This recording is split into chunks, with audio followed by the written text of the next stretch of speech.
darating sa'yo.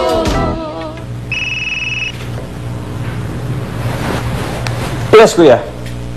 Sandali. Tita Charito mo to, Kenneth. Tita? Oh, tita, napatawag po kayo. Eh, kasi nabalitaan ko eh. Hindi ka raw pupunta dun sa party. Kaya nga ako nang tumatawag sa'yo ngayon. Ako na nakikiusap, pwede? Pumunta ka naman. Tita. Magiging masaya ako kung nandun ka. Tsaka isa pa, miss lang kita. Ha? Sino yan? Si Kenneth? Nagmamakaawa ka kay Kenneth? Akin yan. Hello?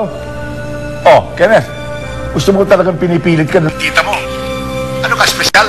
Pero naman, gusto ko lang makasama ang pamangkin ko. Pero hindi ka kailangan makiusap sa kanya. Oh, narinig mo yun? Hindi naman kailangan makiusap pa ang tita mo. Ano ba gusto mo talagang mangyari? Na ikaw, wala na kaming kontrol. Control sa'yo, hindi ka naman pwedeng mapakiusapan. Papa, hindi ko naman iniisip yun eh. Eh, hindi ka nga nag-iisip eh. Iyon ang problema.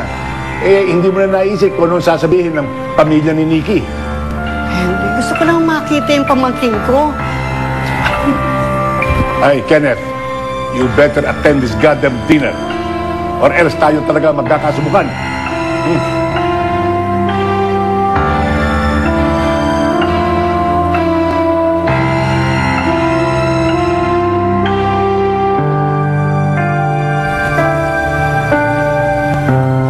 What's wrong?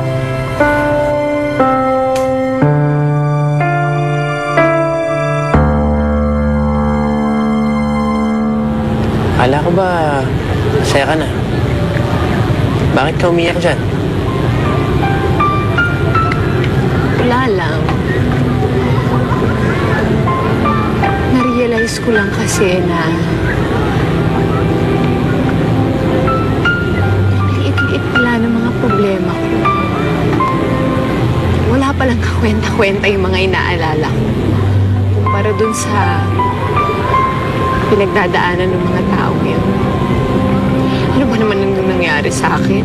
Nasigawan lang naman ako, tsaka sinugod lang ako. Yun lang. Katulad nung sinabi mo, tama. Salamat, Salamat sa pagdala mo dito sa akin.